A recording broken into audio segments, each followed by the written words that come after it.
एकोनाइट napellus homeopathic औषधि। कॉम्पैरेटिव मेटेरिया Medica अध्याय 58-59-60 doctor Narayan चंद्र घोष। वक्षस्थल के रोग प्लूरिसी, फेफड़े को ढंकने वाले पर्दे का प्रदाह प्लूरोडाइनिया, कलेजे के बगल में सुई गड़ने की तरह और वात की भांति का एक तरह का तेज दर्द निमोनिया, फेफड़े का प्रदाह, सर्दी, खांसी, हृत्पिंड में या हृत्पिंड के पास वाले स्थान में दर्द और कलेजा धड़कना इत्यादि अधिकांश रोगों में एकोनाइट पहली अवस्था में अर्थात जब तक प्रदाह का लक्षण रहता है तब तक उपयोगी है। कलेजे में बहुत तेज खोंचा मारने की तरह दर्द, उसके साथ ही ज्वर इत्यादि लक्षणों के साथ एकोनाइट के विशेष लक्षण यदि मिल जाए तो एकोनाइट फायदा करता है। ब्रायोनिया में भी इसी भांति का खींचा मारने की तरह दर्द है, पर वह दर्द सांस खींचने, सांस छोड़ने या हिलने डोलने पर ही बढ़ता है। खांसने के समय रोगी हाथ से कलेजा दबा लेता है क्योंकि इससे उसे आराम मिलता है। ब्रायोनिया का रोगी चुपचाप पड़ा रहता है और एकोनाइट के रोगी की तरह उसमें अंतर्दाह व छटपटी और शरीर का कपड़ा उतारने पर जाड़े का भाव नहीं रहता।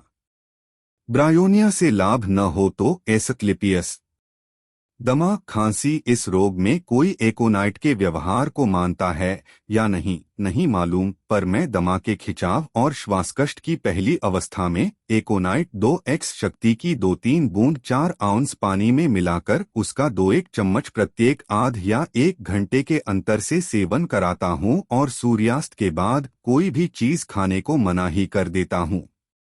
कितने ही स्थलों पर इससे 4 घंटे के भीतर ही दमा और उसकी हफनी का वेग घट जाता है। इसके बाद सेनेगा या लोबेलिया 2x शक्ति हर 2 से 3 घंटे के अंतर से एक मात्रा नित्य 4 से 5 बार 2 से 1 दिन सेवन कराता हूँ।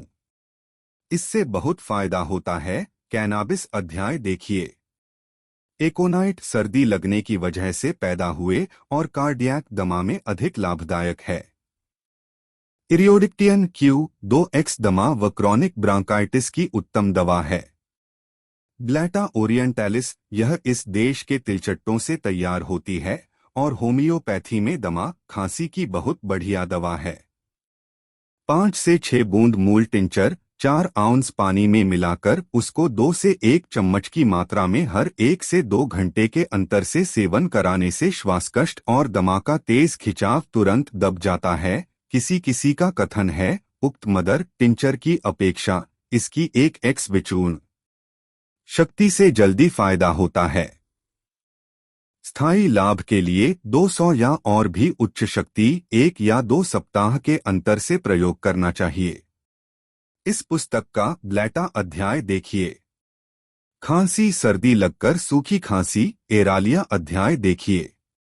काली खांसी क्रूप खांसी की पहली अवस्था में अर्थात जब तक प्रबल ज्वर, दम रुक जाने का भाव, सूखी खांसी, गले में सायसाय आवाज इत्यादि लक्षण रहे तभी तक एकोनाइट लाभ करता है। पर यदि 5 से 7 मात्रा दे देने पर भी सर्दी और खांसी के खिंचाव में लाभ न हो, सिर्फ ज्वर कम हो, तो स्पंजिया व एकोनाइट निम्न शक्ति पर्यायक्रम से प्रयोग करना चाहिए। इसके बाद जब खांसी ढीली पड़ जाए अर्थात गला घड़घड़ करने लगे तब हिपर सल्फर 200 शक्ति 2 से 3 मात्रा प्रयोग कर 2-4 दिन कोई दवा न देने से खासा फायदा दिखाई देगा। स्पंजिया अध्याय देखिए। सर्दी एकाएक ठंड लगकर नई सर्दी हो गई हो और उसके साथ ही सिर में जोर का दर्द, नाक की जड़ में दर्द, बेचैनी, नाक से तरल सर्दी निकलने के साथ ही कभी कभी रक्त भी गिरता है, छींक आती है, नाक सूखती है या नाक में सर्दी थोड़ी रहती है। अतिसार, मल का रंग हरा काला पानी की तरह सेमवार की भांति दस्त के साथ पित्त मिला रहता है, आव मिली रहती है, पेट में बहुत दर्द के साथ बार बार पाखाना होता है। बच्चों के पेट में दर्द के साथ हरे रंग का पाखाना।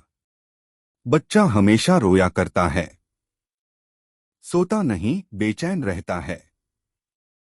यदि दिन में गर्मी, रात में सर्दी पड़े, ऐसे समय की बीमारी हो तो एकोनाइट सबसे अधिक लाभदायक दवा है।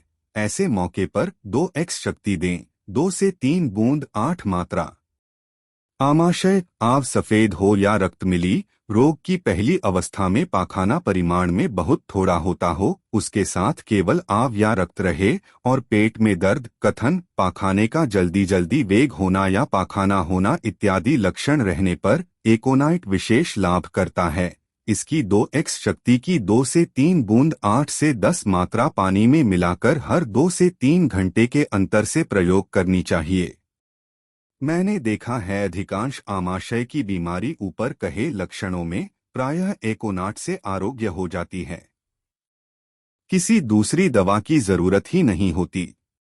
अभिज्ञता का परिणाम, मैं आमाशय की बीमारी की पहली अवस्था में यहाँ तक कि 2-3 या 4 दिन की बीमारी हो जाने पर भी यदि रोगी आता है तो बिना कोई विशेष लक्षण मिलाए जल्दी में एकोनाइट नेप 2x शक्ति की 4 से 5 बूंद 10 से 12 मात्रा पानी में मिलाकर उसकी एक एक मात्रा 2 से 3 घंटे के अंतर से प्रयोग करता हूँ और पेट में दर्द अधिक रहने पर कोलोसिंथ क्यू 20 बूंद 1 आउंस ग्लिसरीन में मिलाकर उसकी 25 से 30 बंद पेट पर मालिश कर अथवा समान भाग जल मिलाकर पेट पर भींगी पट्टी लगाकर उस पर गर्म सेंक दें।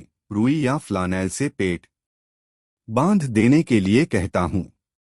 इससे यह नतीजा दिखाई देता है कि कितने ही रोगी आरोग्य हो जाते हैं। एकदम आरोग्य न होने पर भी पेट का दर्द वगैरह कुछ घट जाता है। इसके बाद लक्षण के अनुसार कोलोसिंथ, मर्कुरियस, हिपर, कॉल्चिकम, कैलीनाइट्री आदि दवाओं का प्रयोग करता हूँ। पुरानी बीमारी में ट्राम्बिडियम, सल्फर और हिपर से उपकार होता है। अगर पेट में दर्द ज्यादा न हो तो चैपारो क्यू दिन में 4 से 5 मात्रा के हिसाब से 5 से 6 दिन तक दें। पेशाब की बीमारी, पेशाब का रंग लाल, गर्म और बहुत तकलीफ देने वाला, परिमाण में बहुत थोड़ा, पेशाब बंद, रोगी का छटपटाया करना, चिल्लाकर रोना, लिंग मुट्ठी में पकड़े रहना, पेशाब बूंद बूंद होना, खून का पेशाब, मूत्रनली में जलन, पेशाब में कूथन, पेशाब करने के पहले भय मालूम होना। बच्चा पैदा होते ही यदि पेशाब बंद हो जाए तो एकोनाइट के प्रयोग से लाभ होगा। उदरशूल और अम्लशूल का दर्द पैदा होने का समय कोई बंधा नहीं रहता। कभी खाली पेट रहने पर, कभी कुछ खा लेने पर ही दर्द पैदा हो जाता है। रोगी छटपटाया करता है। किसी दवा से स्थायी लाभ अथवा थोड़ा भी फायदा नहीं होता। दर्द का वास्तविक कोई कारण भी नहीं पाया जाता। पेट में जलन, ऐसे स्थल पर एकोनाइट नेप 2x शक्ति की 2 से 4 बूंदें 10 से 12 मात्रा पानी में मिलाकर यदि खाली पेट रहने पर दर्द बढ़ता हो तो नित्य खाली पेट में 2 से 3 घंटे का अंतर देकर 4 से 5 बार, और यदि खाने के बाद दर्द बढ़ता हो तो प्रत्येक बार तुरंत खाने के बाद ही क्यू या 2x 2-1 बूंद की मात्रा में सेवन कराने पर संभवतः फायदा होगा। इसकी परीक्षा करनी। कोलोसिंथ अध्याय देखिए। अंग प्रत्यंग का दर्द, रोग वाली जगह सुन्न या झुनझुनी पैदा हो जाने की तरह, हाथ पैर बर्फ की तरह ठंडे और सुन्न, हाथ मानो टूटा, अकड़ा, भारी और सुन्न हो गया हो अथवा ऐसा दर्द होता हो जैसे किसी ने मारा है। बाएं हाथ का दर्द ऊपर से नीचे उतरना, कैक्टस, कैल्मिया आदि में भी ये लक्षण हैं। वात, गठिया वात, गांठों का नया प्रदाह, घुटनों की कमजोरी, चलने के समय पैर का ठीक जगह पर न गिरना, सब जोड़ों के पेशीबंधन लिगामेंट्स मानो ढीले पड़ गए हों, हिलने डोलने पर जोड़ों के भीतर बिना दर्द की एक तरह की कटकट आवाज इत्यादि लक्षण भी एकोनाइट के अंतर्गत हैं। गुथेकम देखिए। पीठ में दर्द, सांस लेने के समय दर्द होना। Subscribe please.